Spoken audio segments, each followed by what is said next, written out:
Reading from Srimad Bhagavad Gita as it is. If we read the cover, we'll get quality assurance is fundamental to all work undertaken by Crown worldwide, and it is practiced by all employees in their daily activities.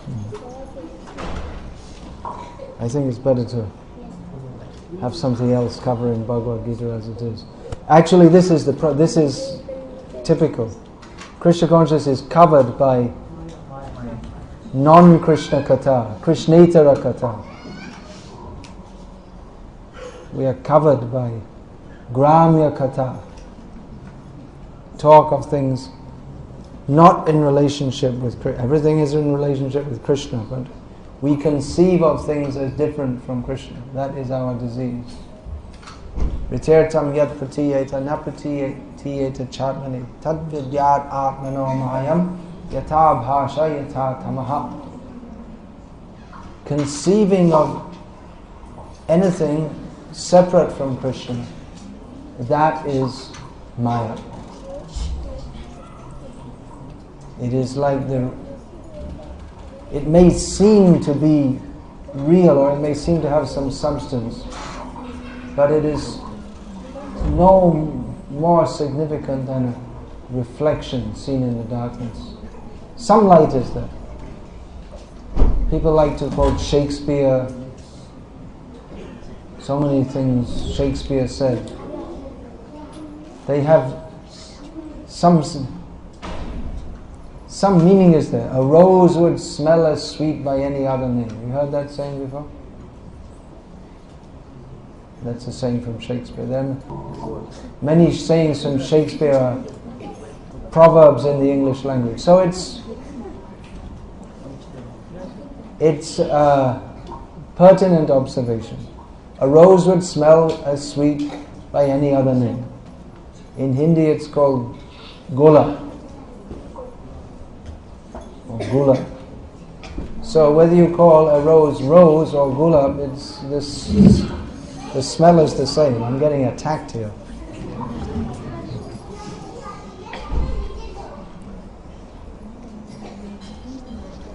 That's true concerning material languages, but in Krishna consciousness, or the Vaikuntha, the Nam and the Nami are the same. There's no difference between the name and the object that is named. Sometimes people say, well, you can say God or Krishna or Kali or Durga or Allah, or I think, well, my God is my wife. So it's all the same. Whatever you want, you can call anything you like as God. But that's not a fact. What is the Vastavik Satya, the actual reality? That is Krishna. That is described in Shastra. Vedyam Vastavam Atra Vastu. Srimad Bhagavatam describes what is actual reality. So here we have Bhagavad Gita as it is, introductory description of actual reality, covered by quality assurance is fundamental to all work undertaken by Crown worldwide, and so on. So this is the covering of Maya, which we consider to be real. There are so many facts which we consider to be real. Rolls-Royce is the best car in the world. Afghanistan is in a state of turmoil. These are all facts that anyone would agree on. QATAR produces natural gas. That's not true. QATAR didn't produce it. It's already there. Krishna produced it. But QATAR extracts and exports natural gas. So these are all things, these are all facts that we would all agree with. But It is yatha bhaso yatha tamaha. It is not the actual reality. It is simply the permutations and combinations produced of this material world. Reality as is described in Bhagavad Gita. So devotees, they discuss that reality as described in chapter 10, text 9 of Bhagavad Gita as it is, which we'll read now with translation and commentary by His Divine Grace, A.C. Bhaktivedanta Swami Prabhupada, who has come, we are saying Jai. Why? Because he has come from that world to give us information of that world. This world is covered by crown, worldwide, and so many other varieties of Maya. The spiritual world, we are divided from that by the Vraja, Nadi, the river, the division. So on that side, the Vaikuntha world, there is Krishna Katha. And on this side, there is Gramya Katha. So we can have our entrance to the spiritual world by Krishna Katha and Krishna Kirtan. There are science fiction movies, they speculate on how someone can enter into another dimension by going through some passage, through some, even modern scientists, quantum physicists, they talk of some space-time warp by which you can enter into another dimension. So the entrance into the simultaneous dimension is through Krishna Katha. The spiritual world is here. This is called Krishna Katha Desh. Wherever there is Krishna Katha, there is the spiritual world. It's not that we are not in the spiritual world, it's just that we're not recognizing that we're there. We're identifying with this apparent reality here, but the actual reality that we can experience if we are absorbed in Krishna Katha, that's just here. Where is Krishna? He's just here. But we don't see Krishna. How can we see Krishna? Primanjana churita bhakti vilochanena santas sadaiva hridayeshu vilokayanti yang shama sundaram achincha gunasvarupa govindamadi purusham tamam. One can see Govinda in the heart if one's eye is treated or smeared with the ointment of love of Krishna. And not only in the heart, but everywhere. Yomam pashyati sarvatra sarvam chamai pashyati tasyaham napanashami sachame napanashyati. One who, by remembrance of Krishna, love for Krishna, sees Krishna everywhere and in everything. He is always with Krishna. Krishna is never away from him. That is elaborated on in this verse. Machita madgata prana bodhayantah parasparam katyantas chamam nityam tushyanti cha ramanti cha. The thoughts of my pure devotees dwell in me. Their lives are fully devoted to my service, and they derive great satisfaction and bliss from always enlightening one another and conversing about me, Krishna says. Purport: pure devotees whose characteristics are mentioned here engage themselves fully in the transcendental loving service of the Lord. Their minds cannot be diverted from the lotus feet of Krishna. Just see, where are we? We are trying to divert our minds towards Krishna. Pure devotees' minds cannot be diverted away from Krishna. And we're trying so hard, our mind is fully absorbed in Krishnetara Vishya, topics other than Krishna. And we're just trying to remember Krishna, but for actual devotees, their minds cannot be diverted. from Krishna. Their talks are solely on the transcendental subjects. The symptoms of the pure devotees are described in this verse specifically. Devotees of the Supreme Lord are 24 hours daily engaged in glorifying the qualities and pastimes of the Supreme Lord. Their hearts and souls are constantly submerged in Krishna, and they take pleasure in discussing Him with other devotees.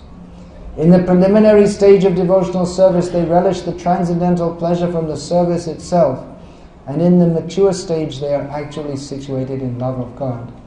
Once situated in that transcendental position, they can relish the highest perfection which is exhibited by the Lord in His abode. Lord Chaitanya likens transcendental devotional service to the sowing of a seed in the heart of the living entity. There are innumerable living entities traveling throughout the different planets of the universe, and out of them there are a few who are fortunate enough to meet a pure devotee and get the chance to understand devotional service. This devotional service is just like a seed, and if it is sown in the heart of a living entity, and if he goes on hearing and chanting Hare Krishna, Krishna Krishna, Hare Hare, Hare Rama, Rama Rama, Hare Hare, that seed fructifies, just as the seed of a tree fructifies with regular watering. The spiritual plant of devotional service gradually grows and grows until it penetrates the covering of the material universe and enters into the Brahma Jyoti effulgence in the spiritual sky. You like to read it? You like to read? You can continue. Please continue. In the spiritual sky, also that planet grows more and more. Plant, yes. Which is called Goloka Vrindavana. The supreme Wait a minute, planet excuse me, you jumped one line. In the spiritual sky also that plant grows. You see, you jumped from plant to planet.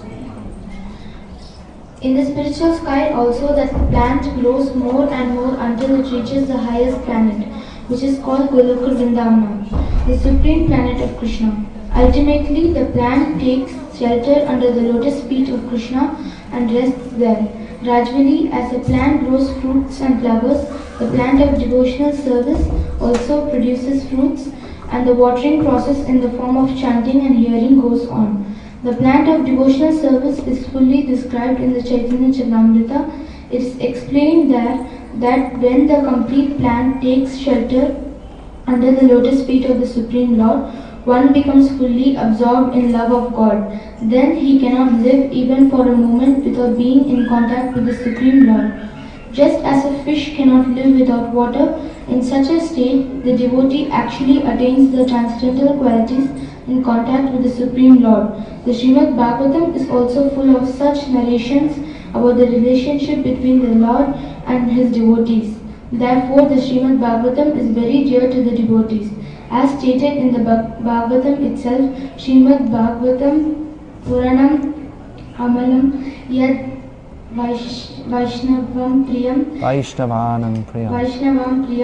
In this narration, there is nothing about material activities, economic development, sense gratifications or liberation. Srimad Bhagavatam is the only narration in which the transcendental nature of the Supreme Lord and His devotees is fully described. Thus, the realized souls in Krishna consciousness take continual pleasure in hearing such transcendental discourses, just as a young boy and girl takes pleasure in association. Jai, thank you very much.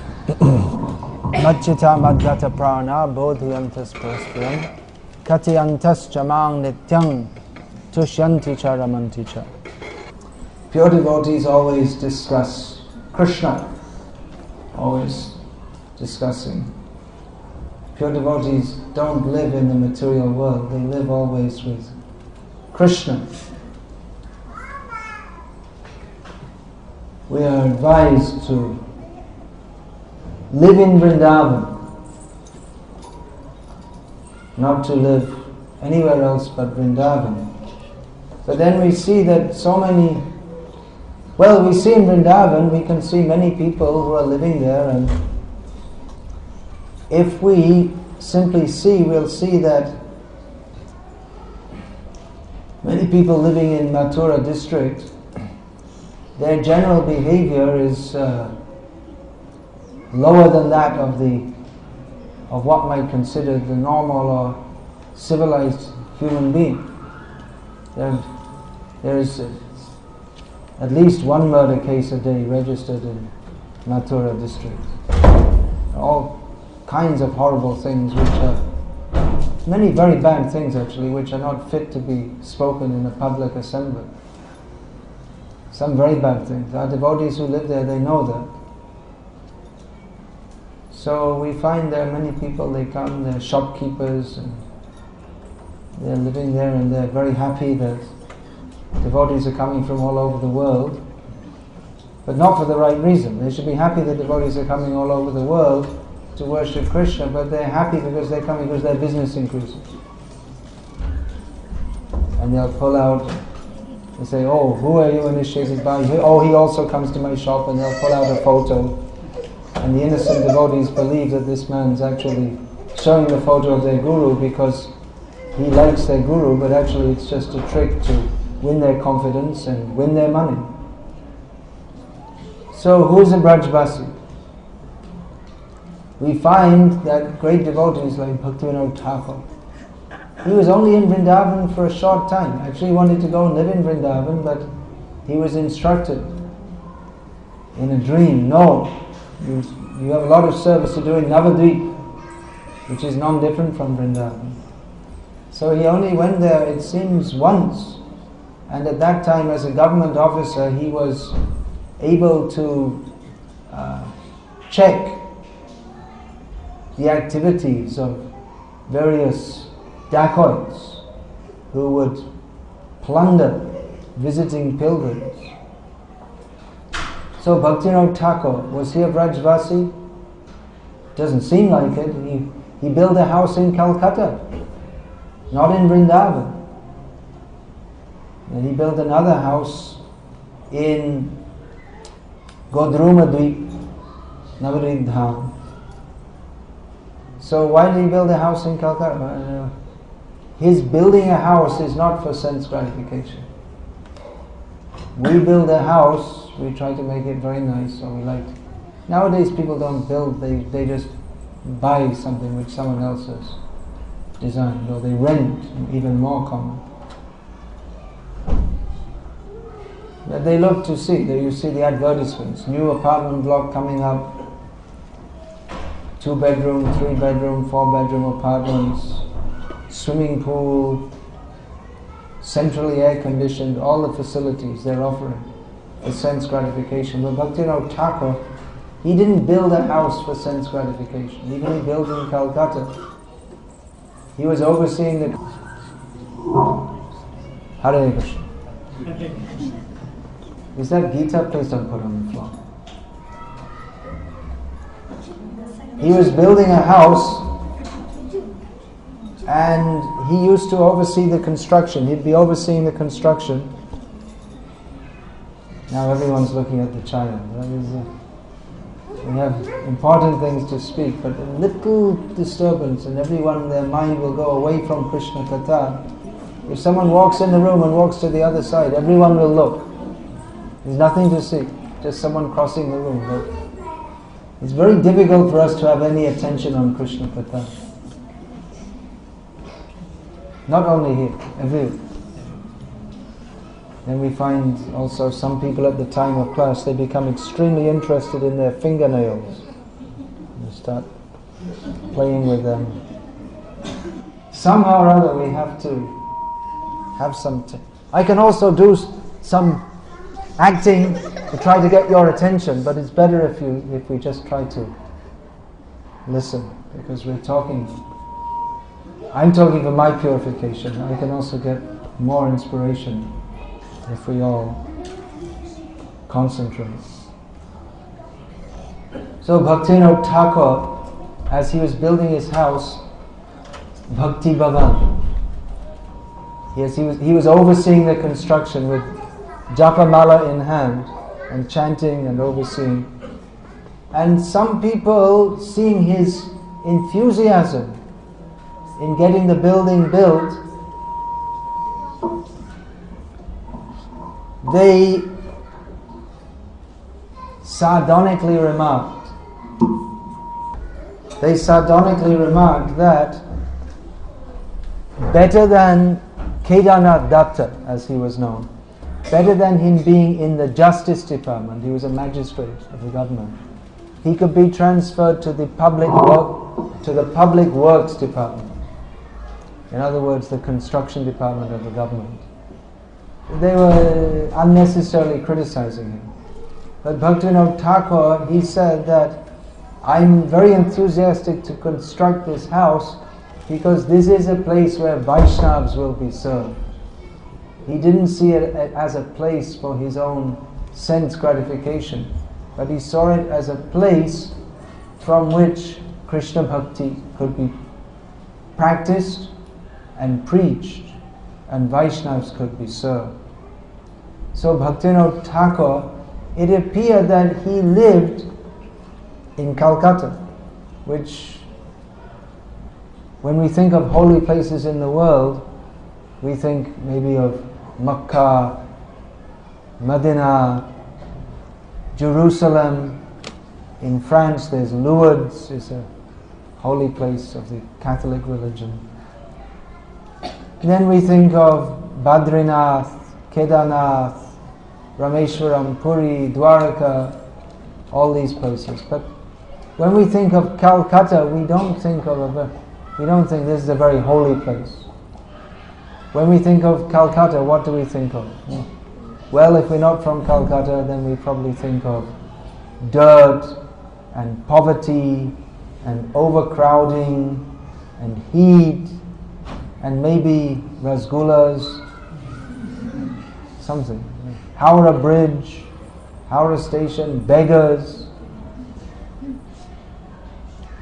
But Calcutta is a great holy place because Bhaktivinoda Thakur lived there. And he stated, Jaidina grihe bhajana dekhi grihete goloka bhai. In my home, performing bhajan, I see the whole home is transformed into Golok Vrindavan. He was worshipping the deity, Radha Madhava. This song, Radha Madhava Kunja Bihari, Gopi Janda Vallabha Girivaradhari, Bhaktivinoda Thakur's song. Later he moved to Godruma Dham, Amishananda Shukata Vashi, Shri Radhika Madhava Charanadasi. He identified himself not as a resident of Calcutta, as a resident of Swananda Shukada Kunj, the place he built for bhajan in Godruma Dham. And he identified himself as a maidservant of Radhika Madhava. So Bhaktivinoda Thakur, he never lived in Calcutta. Srila Gaurkishore Das Babaji Maharaj, he would always tell, he was living in Navadvip Dham, and from time to time he would send messages. People used to come from Calcutta, and he would tell, when you go back to Calcutta, tell Bhaktivinoda Prabhu, he used to call him, to leave Calcutta and come and join me in Navadvip for doing bhajan. So one time, one person came from he just visited Navadvip, and he came and conveyed this message to Bhaktivinoda Thakur. Bhaktivinoda Thakur said, when you go back, you please tell Srila Gaurkishore Das Babaji Maharaj, please convey my respects and blessings to him, and tell him that the place that I live is not Calcutta. The place I live is not part of this material world. So Calcutta is glorious. Prabhupada was born there. Srila Bhaktisiddhanta Saraswati Thakur started his preaching mission there. So Calcutta is glorious. But still we hear among the prominent activities of devotional service, Mathura Vas. Sadhu Sangha, Nama Kirtan, Bhagavad Shravan, Mathuravas, Shraddhai, Shrimurti Shevan. These are the 5 principal activities of bhakti that Chaitanya Mahaprabhu has recommended. Sadhu Sangha, this is most important, associating with devotees. Because if we associate with devotees, then automatically there will be Nam Kirtan, automatically there will be Bhagavad Shravan, automatically there will be Mathuravas, because devotees, they always live in Vrindavan. They're never anywhere but Vrindavan. And devotees worship the deity. So automatically these things will be there. And if there's not Sadhu Sangha, then even we may think we are doing so. There is no Nam Kirtan, there is no Bhagavad Shravan, there is no Mathuravas, there is no Archan. These activities are only possible by Sadhu Sangha. The Sadhu Sangha, that is the key to all these activities. Mathuravas is mentioned. We don't find Chaitanya Mahaprabhu saying Calcutta Vas. He says Mathuravas.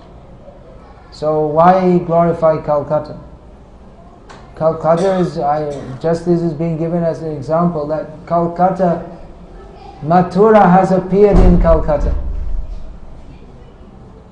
by the presence of Bhaktivinoda Thakur.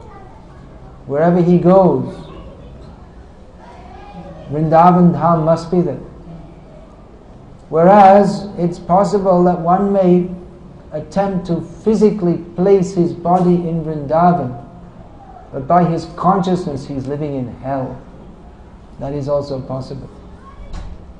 Srila Bhaktisiddhanta Saraswati Thakur used to say of certain supposed Vairagis living at Radha Kund, that they are not living at Radha Kund, they are living at Narak Kund, by their consciousness. So one may be living in Calcutta, which actually at that time, at the turn of the end of the 19th century, didn't have the bad reputation it has since acquired. Now CMC, Kolkata Municipal Corporation, is trying to clean up Calcutta. But at the end of the 19th century, it was a very clean, orderly, it was the British capital of the British Empire in India. But still not Mathura. Kalikata, place there's Kalighat. They're not exactly sure, but they think Calcutta may be named after Kalighat, which is one area on the bank of the Ganga, Hooghly. In Ganga there is called Hooghly. So that is a place of, Kalighat means it's a place of Kali Upasana, which means poor goats. Various goats lose their life in the name of Kali Upasana at Kalighat, Balidan. So that's not very holy. Although it goes on in the name of religion, it's a very low level of religion. But even such places are purified by the presence of such devotees as Srila Bhaktivinoda Thakur, Srila Bhaktisiddhanta Saraswati Thakur, Srila A.C. Bhaktivedanta Swami Prabhupada, because Madchita Madgata Prana Bodhayanta Paraspara Katiyantas Jamal Nityam Tushanti Charamantas. They're always discussing Krishna. And they come to this world just to teach us and inspire us to always chant about Krishna. Shravana Kirtana Karo Anukhana Ashata Pachala Chari. We are recommended. Always perform Shravan Kirtan. Anukhan, Anukshana. Bengali pronunciation, Anukhan. That means one moment after another. Every moment that should be filled with hearing and chanting about Krishna. For this purpose, people go to live in Mathura, Vrindavan. But many times we see they're not able to. They leave everything, become a vairagi, but then again desires for name, fame arise, or even many times it's seen that persons who apparently become vairagis or babajis, they secretly, or even not secretly, maintain a relationship with widows. So many widows, they go to live in Vrindavan with the idea of accepting a renounced life. They may go there serious to do Krishna bhajan, but due to lack of spiritual strength and taste, they think I'll go and I'll sit and I'll chant all day, but they're not able to do because they don't have the practice, they don't have the taste. And they fall into gross maya. Prabhupada told that if you think you can go and sit, and he told to his disciples in 1976 in Vrindavan, that if you think that you can simply sit and chant all day at Radha Kund, you'll not. You'll simply eat and sleep and think of women and money, and in this way fall down. Kanaka Kamini. Instead of Kanaka Kamini, we should think of Kanaka Kamini. This is very good. This is the best thing we can think of. Kanaka Kamini. Kanaka Kamini means Radharani. Golden Kamini means she fulfills the desires of Krishna. But instead of seeing Kanaka Kamini as Radharani, we see Kanaka Kamini as something for me to enjoy. Money and materialistic women. So in this way we fall down. We should go to Radha Kund only to think of Kanaka Kamini, only to serve Kanaka Kamini. But unless we have connection with that spiritual platform, then instead of thinking of the actual Kanaka Kamini, Tapta Kanchana Gaurangi Radhe Vrindavaneshwari, then we will be attracted to taking the position of an imitative Krishna. Instead of becoming the servant of Srimati Radharani, we'll become the servant of our senses. And then we'll try to find becoming an imitation Krishna, we'll try to find out some imitation Radharani. And Maya can supply any number of imitation Radharanis. For the dog, for Kutta, there is Kutti. It's in every species of life. The imitation will go on. So we should only live in Mathura. We should not live anywhere else. Living in Mathura means not necessarily constructing a cottage on the bank of Radha Kund. We cannot actually enter Radha Kund unless we have the actual adhika, actual eligibility. It is not that we think, well, I think I'll go to Vrindavan. Okay, buy a ticket, Qatar Airways, Doha to Delhi, hire a taxi, and I'm in Vrindavan. What shall we do? I'm feeling thirsty, let's go drink a lassi.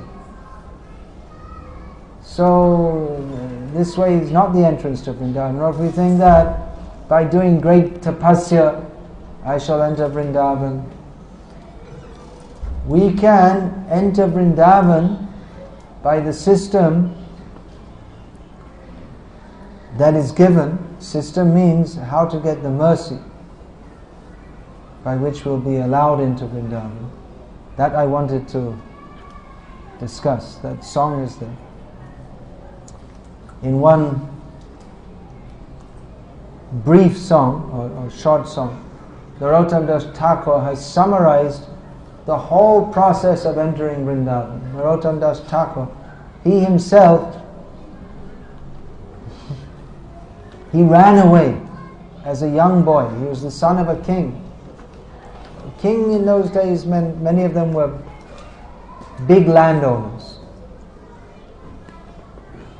So he was the heir to a great estate, but he left. He ran all the way, non-stop, practically non-stop, practically not eating or sleeping.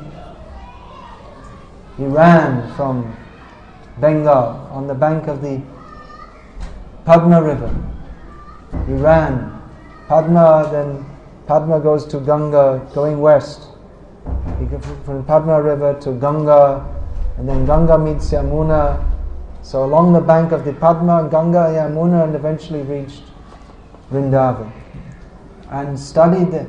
He served his Gurudev, Lokanath Goswami.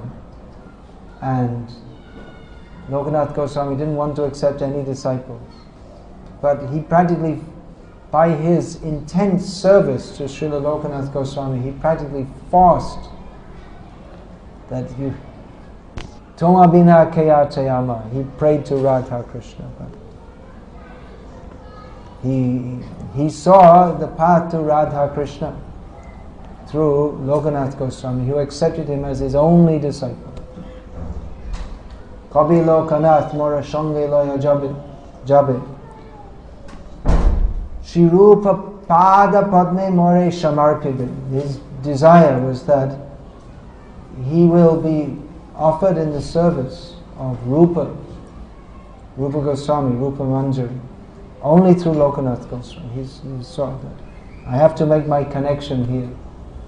So he came to Vrindavan and he was studying under Jiva Goswami with Shyamananda Prabhu, Srinivasa Acharya. Later they were given these names, Prabhu, Acharya. As young boys, they were all studying together under Jiva Goswami, studying Vaishnava Siddhanta, which had never been taught to anyone in the world previously, at least in this Kali Yuga, in the manner that Jiva Goswami taught. They were his first students. He compiled all the books which upheld the philosophy of Chaitanya Mahaprabhu. So they were his first student. They were the first students of this treasure of Vaishnava philosophy. So they all three together made a sankalpa, a vow, that we shall live together. We have come here to Vrindavan, we shall live here throughout our lives, together, very happily, hearing and chanting about Krishna and serving the Vaishnavas. So they made this vow, and shortly after that Jiva Goswami called them and said, now you have learned very nicely, now you all leave Vrindavan. And take this knowledge outside Vrindavan. Preach this knowledge. Don't just think you will live here in Vrindavan for your own pleasure, even spiritual pleasure. But you have some service to do. Bhaktivinoda Thakur, same thing. He was thinking of going to Vrindavan. Then he got the transcendental message. No, you have service to do in Navadvip. You go there, don't go to Vrindavan. So Narottam Das, he lived some years in Vrindavan. Then after that, he went on the order of his guru, Jiva Goswami. I just said his guru is Lokanath Goswami. But Jiva Goswami practically taught him. So he was actually Shiksha Guru in all respects. So Narottam, he went back to Bengal and he taught Krishna consciousness, and he wrote many, many songs expressing his aspiration only to live in Vrindavan. So he taught how we, as conditioned souls, how we can begin to approach Vrindavan. In one short song, he has summarized the whole process. Gauranga bolite hobe pulaka sharir, Hari Hari bolite nayane babine. We should chant the name of Gauranga and the name of Krishna. By chanting the name of Gauranga, one attains the eligibility to chant the name of Krishna. Because in this Kali Yuga, who can chant Hare Krishna? Who is qualified to chant the name of Krishna? Who is chanting the name of Krishna? Yang Brahma, Varunendra, Rudra, Maruta, Stunvanti, Divyai, Stavai, Vedai, what is it? Vedai, Sama, Panisango, Panishadai, Gayanti Yang Samaga, Dhyana Vastita Tadgatena Manasa, Pashanti Yang Yoginam, Yatsyantam Navidu Sura Sura Gana, Tasmai Bhimaya Namah. So who is qualified to worship Krishna? Great demigods. They are singing His glories. The Vedas, the Upanishads, they are chanting His glories. Great yogis in meditation worship Him. And all the devas and asuras together cannot come to the end of His glories. So who are we to chant the name of Krishna? The name of Krishna can actually be chanted by liberated souls. Actual chanting begins from the liberated platform. Chanting means, O Krishna, O energy of Krishna, please engage me in your service. So when we actually desire the service of Krishna, then we can actually chant the name of Krishna.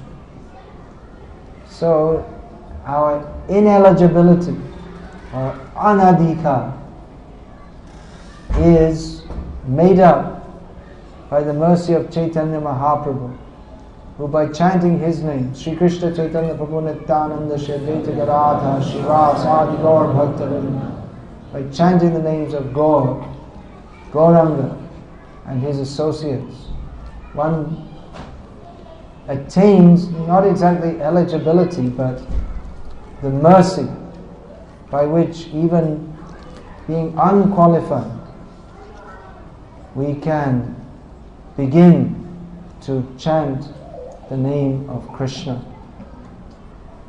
So actually by chanting the name of Gauranga, we should experience that ecstasy, hair standing on end, tears flowing from the eyes. We are not experiencing. Our hearts are hard.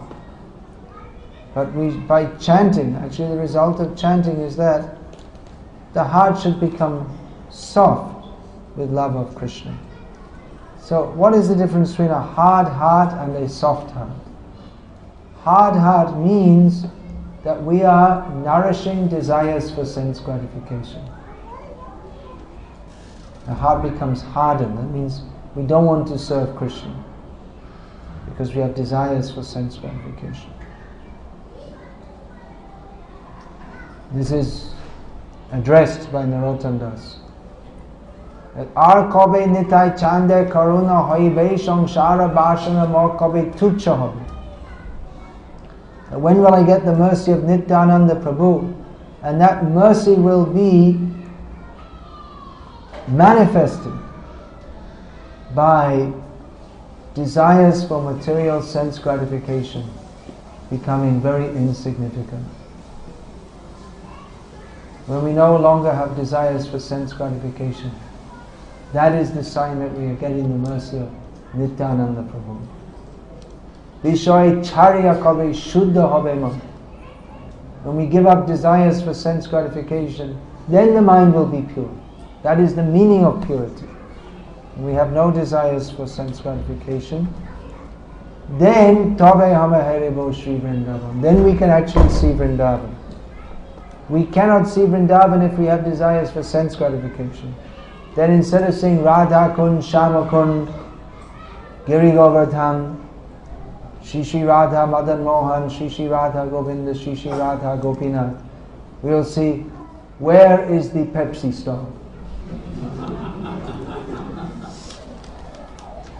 This is what we shall see. Or sorry to say, I was very sorry, one time I was visiting Jaipur, which is the home of Radha Govinda and so many Vraja deities. And then I was speaking to one young man from Jaipur. I was with him, I was speaking with him. And I was noting that it's very nice to see so many young men are coming here for the darshan of Radha Govinda. And he said, I'm very sorry, but most of them are not coming for the darshan of Radha Govinda. They're coming because so many young women are coming nicely dressed. They come to see them. That was his analysis. And others have told me similarly also. So it may be that even we're going to bring, or even in the presence of the Supreme Lord Himself, other desires are there. So then we cannot see Vrindavan. We have to be free from desires for sense gratification. How is it possible? By the mercy of Lord Nityananda. But then, if we can get to, by the mercy of Lord Nityananda, by the mercy of Chaitanya Mahaprabhu, become free from material desires and actually enter into Vrindavan, then Rupa Raghunatha Pade, Hoibe Akuti, then we shall be very eager to study the teachings of Rupa Goswami and Raghunath Goswami. Gauriya Vaishnavas are known as Rupanuga, followers of Rupa Goswami, not Chaitanyanuga. The mundane scholars, they call Gauriya Vaishnavas Chaitanyaites. But we do not call ourselves Chaitanyaites, Rupanuga. Because why importance is given to Rupa Goswami, not Chaitanyanuga, Gauranganuga, Rupanuga? Because Sri Chaitanya Mano Bhishtam Sthapitam Jena Bhutale Swayam Rupa Kadamayam Dati Swapadati. Because Rupa Goswami, he has revealed what is the heart's desire of Chaitanya Mahaprabhu. So without Rupa Goswami, we cannot attain Chaitanya Mahaprabhu. Without Chaitanya Mahaprabhu, we cannot attain Krishna. Without Rupa Goswami, he has revealed what Chaitanya Mahaprabhu has come to give. So Gauriya Vaishnavas, they are known as Rupanuga. And what Rupa Goswami revealed, that was revealed in its most intimate and topmost form by Srila Raghunath Das Goswami. So in honor of Rupa and Raghunath, Krishnadas Kaviraj Goswami concludes almost every chapter of Chaitanya Charitamrita by writing Rupa Raghunatha Pade Rahumora Ash Chaitanya Charitamrita Kahe Krishna Das. So in the beginning of devotional service we study what is this Bhagavad Gita as it is.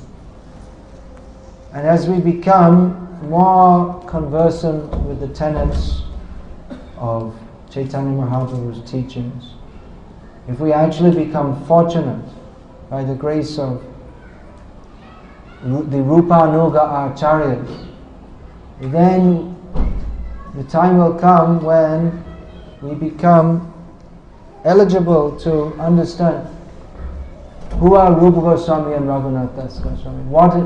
What are their teachings? Through the Rupa Goswami, Rup Sanatan Bhatta Raghunath, Sri Jeev Gopal Bhatta Das Raghunath, Eichai Goshaya Kari Charanabandhan. By worshipping the lotus feet of the 6 Goswamis of Vrindavan, we can actually understand who is Chaitanya Mahaprabhu. We can actually understand who are Radha and Krishna. What is Vrindavan? Rupa Raghunath. Rupa Raghunatha Pade Hoibe Akuti. Then Narottam Das continues, Tabe Hama Bhujbo She Jogal Puriti. Radha, Krishna, the loving exchanges of Radha and Krishna are the topmost pinnacle of devotional attainment that is possible to understand through the writings and the mercy of the 6 Goswamis, especially Rupa Goswami and Raghunath Das Goswami. So Rupa Raghunatha Pade Rahu Mora Ash Pratana Karoye Shada Narottam Das. So always desiring the mercy, always desiring the service of the lotus feet of Rupa and Raghunath. Narottam Das is praying in this way. So this way we can enter Vrindavan by Krishna Katha. Krishna Katha is the key. Krishna Katha, Krishna Kirtan, that is the key to enter Vrindavan. We should not maintain any desire to remain in this material world, but we should cultivate the desire to enter the spiritual world. That is possible by Shravana Kirtana Karo Anukam, by constant hearing and chanting about Krishna, and Ashata Pachala Chari, and giving up all nonsense talks, Brahma Katha. In this material situation, it is as if we are impelled to speak and hear Gramya Katha. When you go to your office or factory or whatever, workplace, you're not allowed to speak Krishna Katha. If you speak Krishna Katha, they will cancel your contract and send you back to wherever you came from. Ban. Do not speak Krishna Katha. This is Hiranyakashipu's order to Prahlad. My dear son, I love you very much. As long as you do not speak Krishna Katha. And if you speak Krishna Katha, I shall kill you. This was Hiranyakashipu's love. This is love in the material world. This is morality in the material world. Everyone is very moral, very nice, very considerate to each other, all cooperating on the basis that we shall not speak Krishna Katha. We shall all be very nice to each other by not remembering Krishna. What is the use of such morality? Better to be a thief, a liar, a cheat and a rogue and be Krishna conscious. Although actually a Krishna conscious person will not be a thief, a liar, a cheat or a rogue, and everyone who is not Krishna conscious must be a thief, a liar, a cheat and a rogue, even if superficially they appear to be very moral, because they are cheating themselves and others and stealing away the opportunity of human life and speaking all nonsense, and therefore they're rascals because not Krishna conscious. So what to do? We are stuck in this situation. Well, we can follow Bhaktivinoda Thakur. He did his government duties, but simultaneously he wrote more books than even most acharyas who were vairagis, who were 24 hours. Mostly the acharyas, they are renounced, they have no family. But Bhaktivinoda Thakur produced more books, more writings than most of the acharyas. And he had a job and 13 children. He was responsible householder, but so much service he did. And even if we take even one of the songs of Bhaktivinoda Thakur, any one song that he has given us, any one kirtan, is indicative of his pure devotion and a tremendous benediction to the world. Jai Radha Madhava Kunja Vihari Gopi Janda Vallabha Girivarat Hari Yashodanandana Braja Jana Ranjana Yamuna Tira Vanachari. By contributing this song, Srila Bhaktivinoda Thakur, who is known as a resident of Calcutta, has done far more service to human society than Mother Teresa of Calcutta, or even millions of Mother Teresas, whose ministration was simply to the body, or of course she also believed in Jesus, but her understanding of God was so, Christianity is like that, it's so superficial and incomplete and imperfect that even the slightest trace of real Vaishnavism is far more valuable than any belief in God or belief in Jesus, even of someone lauded as a saint like Mother Teresa.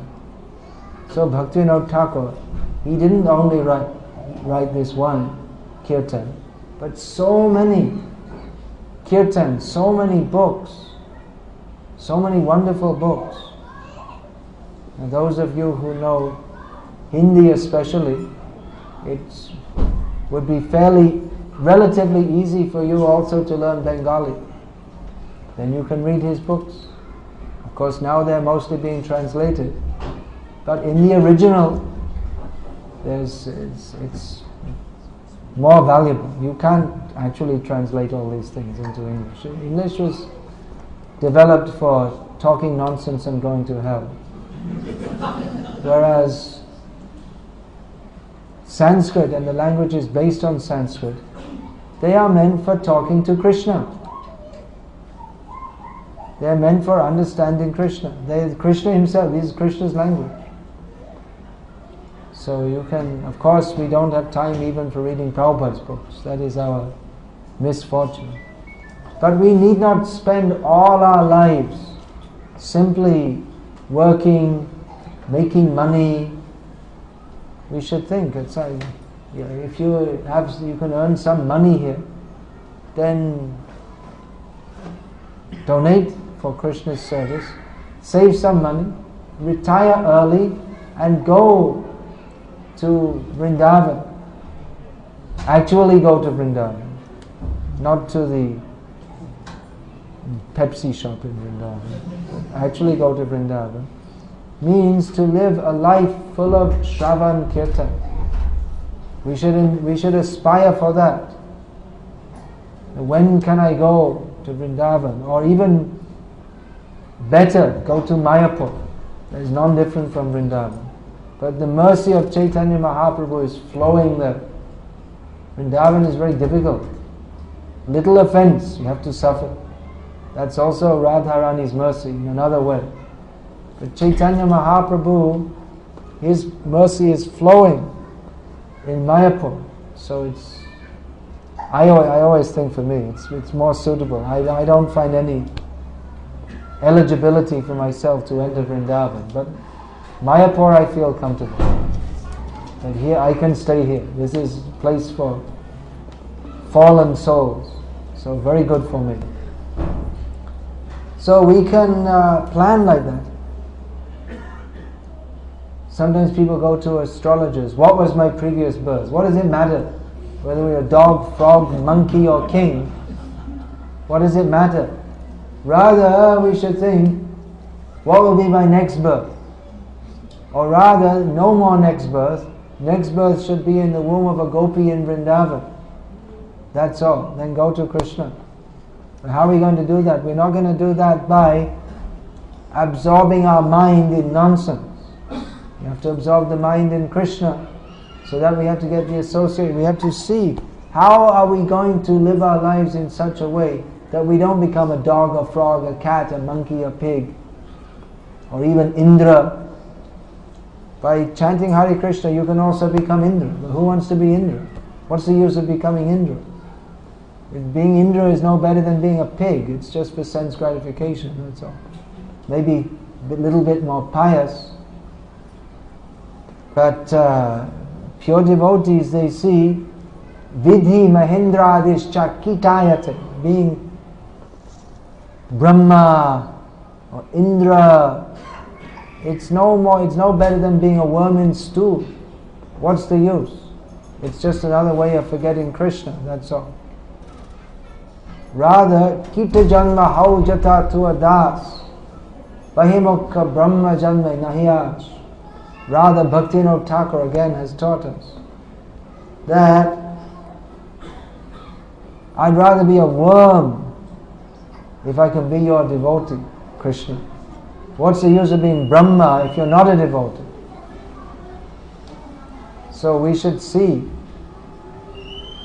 Of course, we can't fully plan our lives, but to some extent we can plan, and then if Krishna wants to fulfill, that's up to him. But we should think how we can engage in hearing and chanting about Krishna always. Not that we have to spend all our lives simply engaged in family affairs. We can come out. Even when older husband and wife can live together in Mayapur, Vrindavan, Puri, any of these dhams, or anywhere where there are devotees, that is as good as a dham. And in this way, become fixed in this principle. Matchita madgata prana bodhayanta paraspara kathayantas chamang nityam tushyanti charananti. Engaged in hearing and chanting about Krishna, serving the Vaishnavas. So, we cannot simply jump into that. If we try to, one day we're in materialistic consciousness and all of a sudden we try to imitate Haridas Thakur, that won't work. We have to practice now, hearing and chanting about Krishna. And go on gradually, increasing more and more and more and more. Make Vrindavan here by hearing and chanting about Krishna. Practice that. Hare Krishna. Is there any question about this?